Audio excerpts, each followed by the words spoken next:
What's good, YouTube? Welcome back to another episode of What Are They Cooking, the series where we review the craziest Edison Format replays that you, the audience, have sent in to the channel. As always, if you're a member of the audience and you have a replay that you think is cool, you can post it in the Discord in the description in the Edison Format replays channel. Now, starting off, we've got a deck that I maybe showed once before on this segment. I actually can't remember. I think there was like a best of one with this deck that I've maybe included, but anyway, it's Mausoleum, like 2 tribute. I don't know what to call it.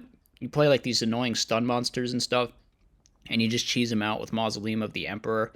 So you can see like this open hand. We just got an assortment here. We've got Simorg, Christia, Ancient Gear Beast, Vanity's Ruler, Lad. So a bunch of different like floodgates and annoying negatey boys. We're up against Chainburn, however. Now, this is interesting because the second we realize we're up against Chainburn, we're just going to use the Mausoleum to summon Dark Simorg, and then we're going to win the duel. So, I mean, that's... Yeah, I mean, that's just... Okay, there's a Lava Golem. They could maybe Lava Golem us, but it looks like they might just be using that to out the Lad, which is going to take out the Cyber Valley. Kind of unfortunate order here for the opponent, because if we'd summoned the Lad first, they could have just summoned the Cyber Valley and then killed the Lad for free. But they're taking a bunch of damage. Okay, they're going to use like the Chain Link thing to make to make it so the Lad will negate the Legacy of Yada, but the Dimension Wall still goes off. So we end up taking some damage here. Secret Barrel, Ojama Trio, and Accumulated Fortune all going to be chained. So we're going to take a good bit of damage between the Secret Barrel and the Dimension Wall, and the opponent draws 2. We set Decree. Decree 2? Oh my god. Just feels like some unfair pre, actually. Okay, but the Lava Golem does just kill us. They actually, against all the odds, the opponent managed to win that game 1 somehow. That's crazy. Looks like we're also on Gadgetron in here, so we're playing Gear Town. Kind of makes sense. Simorg, yeah, good luck, buddy. Sasahino Kakatsuchi. Okay, there's Fader, though. There's Fader. So they're going to survive that. But they still can't set things. And the Hino Kagetsuchi is still coming. Yeah, I don't know why they used the Valley there, actually. Couldn't they have just, they could have just held the Valley. Or just, like, put it there so that, we'd have to attack into it. I guess they were hoping they'd draw another Fader. Well, they're setting a bunch, and we have Decree, so... Okay, there's Reckless Greed. They draw 2. We go Terraforming. A lot of nothing happening, actually, right now. Who are we going to summon? Light and Darkness, or we're going to summon Simorg. Okay. Fader comes down. They use Valley to draw 2 more. We're just going to keep poking with Simorg. Scapegoat. They're going to use a bunch of things. We chain Decree. And then we're just going to ultimately end up taking 500, and everything else except Scapegoat is going to get negated. Man, there's so much hate, actually. Like, Light and Darkness Dragon, Simorg, Decree. How is Chainburn... We shouldn't feel bad for Chainburn, to be fair, I guess. If we just play around Lava Golem, I think we could never, ever lose. So, yeah, I mean... got a discard for hand size there, buddy. All right, Book of Eclipse. That means they can set cards. And we... Actually, they're on Book of Eclipse? That's such a weird... It's a weird thing for Chainburn to be playing. Maybe it's... Aren't there, like, better outs to stuff? I don't know. We get a Lad. We're just, like, never going to play into Lava Golem. We will never play into Lava Golem until we think it's going to win us the game. All right, they T-Roar, Lad negates, Book of Eclipse Chain, Chain Strike. So we take... How much? We actually die. That's crazy. We die to Chain Strike? How did we lose? I'm so confused. We paid for Mausoleum. That's what we did. We should have just, like, kept hitting with Simorg and we'd have never lost, I'm pretty sure. But we paid 2,000 life points and put ourselves in range to die to Chain Strike. Huh. That's not good. How did we lose this? How did we lose? We had every piece of hate available. Oh, that's unfortunate. All right. Next up, we've got Dad Return. What is... Dad Return in Edison Format? All right, well, if you played in 2008, you might remember there's this kind of crazy deck with all the good GX era stuff and Phantom Darkness cards. So we're doing some Cyber Valley machine dupe. Obviously, we don't have access to Dimension Fusion the way that Dad Return does, but I guess we've got Return from the different dimension, which is like Edison Format's equivalent, even though it's not as good, obviously. So we're summoning Greffer. We can just drop Dark Arms here, right? All right, we're gonna draw 2. We're playing Thunder Dragon. Hey, I mean, we're playing DDR because it's like our cope. No, they just scoop when they see Dad. Okay, I mean we were plus a bunch. We were plus a. I don't know if we had lethal there, but we were definitely doing a lot of damage and up a bunch of cards. The opponent is playing Diva Hero, or Diva Hero Beat rather, Hero Beat basically. And our hand would have been insane, except they dust shoot us and take our Stratos. Okay.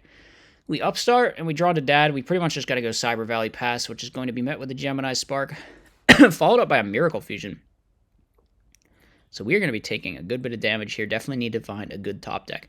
We draw Upstart, draw another Cyber Valley. I mean, hey, I don't think they can stop this one at least. So we buy another turn. We draw into Reckless Greed, but I don't think we're going to survive long enough. We're going to use Greffer, Send a Plague. So we're actually just going for this. I don't know. We could have just tried to stall another turn with Return from the Different Dimension, but I guess maybe if we preserve Return, but... Oh, Okay, the Stratos is just going to kill our Reckless. We don't chain, so that way there's a 50-50 shot our Return doesn't actually die. And we can have it for next turn. And we do get lucky. But, I don't know, is this Return even good? Like, we're just drawing 2 more cards. We could Destiny draw. We can do what exactly? Yeah, no. Nothing. We're going to game 3. Okay, let's see what we got. We got Thunder Dragon. We got Rhoda, Stratos, Destiny draw. How much? This is actually like some insane pluses we're going to be seeing here. Actually, we don't go for Stratos for some odd reason. Why would you not go for Stratos? Just in case we draw into Cyber Valley so we can Machine Dupe. I guess that worked out. We go now Sark for Stratos, DDR. Keep the Mally in our hands. Draw 2 more cards. Why'd we keep the Mally in our hand? I'm confused. I feel like it'd be better to get Mally to grave, right? I don't know. Opponent's setting a bunch. Are we going to Storm now, or are we going to wait? We're going to Reckless first. How many Darks we on? How many Darks? We're on 2 now. After that trade-in, we're going to draw 2 more. Allure of Darkness. That lets us draw even more cards. We're going to bring back Plague. Go into Mally. We could go Stardust into Heavy Storm to play around Road. The opponent just scoops. For reasons that aren't clear. They just knew we had Dark Armed, apparently. That was a crazy turn, actually. What the heck? We just drew our whole deck, and then, like, went Stardust, Heavy Storm, Dad. I mean, I guess that's fine. I guess that's something you can do. Man, this does look like some ancient technology from 2008, though. Adapted into Edison format. Very wild, very funny. Cool build. Okay, next up we have a rated match between Dragon Turbo and Diva Zombies, I think. Yeah, so just getting in some little more competitive gameplay here. Opponent playing Dragon Turbo, of course. They always draw a combo when you play against them, don't they? They always just open friggin' cards of consonants trait. Oh, they're on the Cyber Valley build. Dang, that, yeah, okay. Or they're on the Dandelion build. I think it also has like a 1-for-1 Valley, or it might. I don't know for sure. I definitely saw a build that had like Dandelion and Cyber Valley, which I thought was pretty neat. So they don't draw Rejuve though, so not gonna be getting any end phase draws. Our hand kind of sucks. What do we got to do? Like Foolish a Goblin Zombie or something? This isn't even Foolish a Spirit Reaper. I guess it at least makes them spend something to out it. All right. Speaking of spending things to out it, the opponent is going for a Black Rose. That sucks. We just lose our whole field, I guess. Okay. Well, they don't have follow-up. Do they have Drago in rotation? They actually can't do anything. They have just some red meds and some blue eyes, and the Avarice is dead, and the Gores, obviously they need to wait for us to swing, which we do now. So the Gores is in play. They could tribute summon red med if they want, but they draw into a Debris Dragon, Synchro into Dark End, and they could banish for red med now, bring back the White Stone, make another Synchro, but we have Gores, and we have a lot of life points, so we can greed the Gores too, thanks to all the Upstart Goblin usages. Alright, and they already used Dark End Dragon as well, so this isn't so bad. We can run over 2 of their monsters and Caius the Third. Will Avarice be live for them? I think it might be. It is indeed. So Pot of Avarice is going to be used. They draw Rejuve now, which is like Not the most useful time. They need to find a way to get this red med live, really. But they draw, okay, they can trade in and start drawing cards. They draw another trade in, draw 2 more. They draw some rejuves, but like, you gotta have a play, man. You gotta stay alive. Okay, we draw a bunch. Oh no, we shouldn't have set the heavy. We drew Gores. Okay, we drew Trag as well. It's fine. Wow, did we really discard that many? We discarded 1, 2, 3, 4. So we had 2 rejuves. So we drew 8. Is that? I think we drew 8. I don't know if I did that math right. Maybe we drew more than that. But we find the Tragodia. We find the Tragodia, and we're actually we're switching our token to defense for like. You think they're playing Mirror Force? I don't know. They're on Foolish and Dandelion for sure in here. So definitely not your standard issue Dragon Turbo build. We can definitely say that. Pot of Avarice is going to be used. We Foolish the Drago. To go in for Red Med, they can bring back the Dark End Dragon that they already summoned, and I think we do die from here. Yes, unfortunate. Alright, so going in then to game number 2, we have Dust Shoot this time. Just going to use it immediately, take away the Quackimera Drago. We use Foolish to send Dandy, which you could have just sent Whitestone and had the trade-in live, but I guess opting not to do that. I don't know, this seems kind of worse, though, because the Dandy tokens do just die. We're going to make a Colossal Fighter, and we're going to pass. We draw into a Drago. We use Mind Control to take the Drago. Why? Mindcon really just shouldn't even be in post-board here. But they draw into Whitestone, which is like crazy, because now they can Consonants into Trade-In, into Summon, into Black Rose the whole field. Unfortunate. Our cards are gone. And we have a Rejuve as well following that up. So they're going to draw some cards. Okay, Avarice being used. We have a Soul Release that we could use at some point here. Dang, they're going to draw so many cards with Rejuve. They're actually just going off crazy here. Alright, Rejuve going to be used. End phase draw a bunch. And discard some stuff. They draw Iron Wall, but we're going to use our Soul Release right now. And we're probably going to use DD Crow at some point on this turn. The opponent goes for the Bree Dragon, and then they make an Iron Chain, but the Iron Chain mills a Mizuki for us. We have a Crow, but now they have Iron Wall set, so one of these Crows, man, they really should just standby phase this to stop us from using the Mizuki, actually. So we're going to brain the Iron Chain Dragon. They have to drop Trag, but we can kill the Trag, but we can't really get rid of the Iron Chain Dragon. The opponent's going to make an Exploder Dragon Wing. Very funny. We could have chained these Crows to the Iron Wall, actually, to keep them off Avarice, probably, but we did not, in fact, choose to do that, so Avarice going to be live, going to be used, Exploder Dragon Wing going to burn us for 18. We can Lightning Vortex, set Torrential, pass. Alright, they just summon Drago, and it gets Torrential. We hit with Goblin Zombie, but that's not going to be enough. Let's see, we could Storm here to have the Crow live, but we're just going to opt to set the Crow. They Mind Con it, and then just give it back. Okay. They're on Mind Con as well. That's a weird one for Turbo, I think. Oh, I guess it's in the side sometimes, though. But I don't know why you would side it in against zombies. Well, we're both just set passing a bunch for some reason.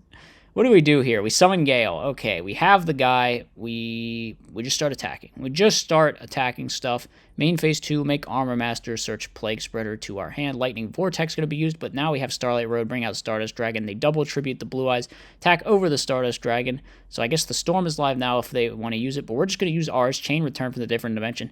Dang, how's this happening? It feels like we should not have been in this game, but alright. We make Brionic and we attack and we win. Okay, I guess we're going to game number 3 then. Opponent's going to be starting. They have a not fantastic hand, necessarily. Future Fusion is good. It's going to thin their deck by multiple cards, get them some pluses. The Gores is not live, though. They can make a Synchro. What are they going to go for? Just Brio and Prey. Brio and Prey is not going to do it. We have Sidra into Deep Sea Diva. We don't use the Diva effect, which suggests to me... Actually, why would we not use Diva effect?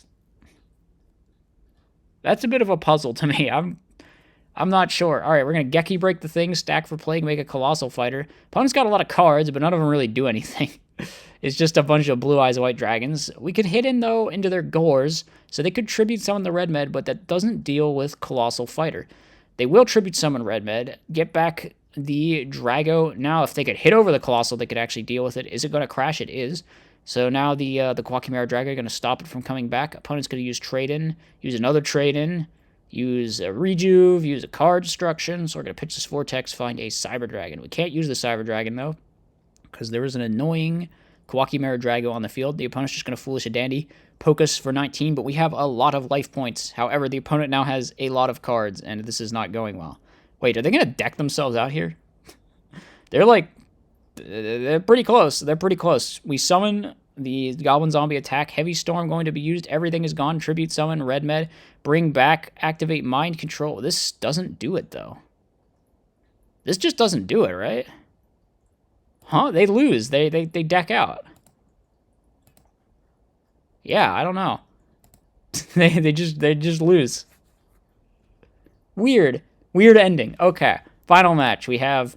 Oh, I remember why I chose this one, because it's the return of Bulkwings. Remember this deck? Yeah, a couple months ago, we ran into it several times. Yeah, it's like this terrorist on ladder. They play Blackwings, but with, like, the staple slots are just a bunch of bad cards. Like, it's unbelievable. It's unbelievable. And they win. They win with it, too. They win with friggin' Soul Release and Delta Crow Anti-Reverse and DD Crow. And a bunch of... You're going to see the nonsense. You're going to see the nonsense. We summon a Fortress. All right. They crow the other one preemptively to stop us from pitching Force to summon it, but we just crash that one, take out their guy, and then bring it back again. They're going to go Blizzard to get back Gale, which is going to have our Fortress, but that causes them to lose a card from their hand. We get to rip, and then now we get to pop some. This was like the most inefficient Fortress out ever, but I guess the card that we popped was just a piece of bulk from the Bulkwing deck, so it doesn't matter. We're going to bring out a Caius, take out the Gale, and then set Compulsory. Oh, yeah, Swallow's Nest. They also play this card, by the way. They also play Swallow's Nest. It's a... I don't know why they play it. They play Morphing Jar, too, which is going to go really hard here. We're going to basically reset the game state here. The opponent going to draw... They're playing a Pot of Avarice, too. Pot of Avarice and Blackwings. Why not? Why not? We're going to Dust Shoot, take their Bora. However, Pot of Avarice. Look, the Pot of Avarice is so good. It's helping them recover from this Dust Shoot. We put it all back. We summon the guy, the Colute. We try to Mind Control, but there's going to be a Compulsory Evacuation Device chained. We attack. We Colute over the Caius. Now we use Swallow's Nest #1. Try to attack over our Super Nibble Mega Hamster. They could, like, stop from ramming into this with the other Swallow's Nest, but they're not going to do that. They're just going to hold on to it. Now we add Force off of the gear frame, and the opponent just scoops it up. Bulkwings, not going to be able to pull it back in game #1, unfortunately, but maybe game #2. Elfin? They've got Elfin in there now. I don't remember seeing that before, but... God. Where are the... This has got to be some kind of challenge. They play DD Dynamite, too. I totally forgot about that. Yeah, they play a bunch of random burn cards. They play, like, Cylinder and DD Dynamite with Soul Release and DD Crow. It's so weird. I don't get it. I don't understand why they do this, but hey, it's what they enjoy. They're having fun. We're going to summon a gear frame. We're going to get a Fortress. We're going to swing over all their stuff, and we're going to get absolutely owned by this Cyber Dragon, I guess. Knock. I think they main deck that Knock, by the way. Don't get it twisted. Maybe they don't, actually. I don't remember. We're going to swing over the Fortress Dragon and set a bunch of cards. We're going to get knocked, probably. Yeah, there goes our Raikos. Okay, set DD Dynamite. Hey, the knock sets up the DD Dynamite a little bit, right? Right? Maybe you shouldn't even play around Torrential Mirror in here, because you know they don't have... You know it's just DD Dynamite. You know, okay, they can't... It's not working for them. The Elfin is not doing things with the Whirlwind in this situation, so unfortunately, Bulkwings is going to go down in somewhat embarrassing fashion. They actually performed a lot better previously on the channel, so this is a resounding defeat for the Bulkwing strategy. Tragic for all of the fans, but hey, I guess it was bound to happen at some point. All right, that's the final replay we've got. As always, hope you guys enjoyed. Let me know what you thought in the comments. I'll see you next time. As always, be sure to like, comment, and subscribe. Furthermore, if you enjoy my content, you should think about becoming a channel member. You get access to tons of bonus content, and it's a great way to help support the channel.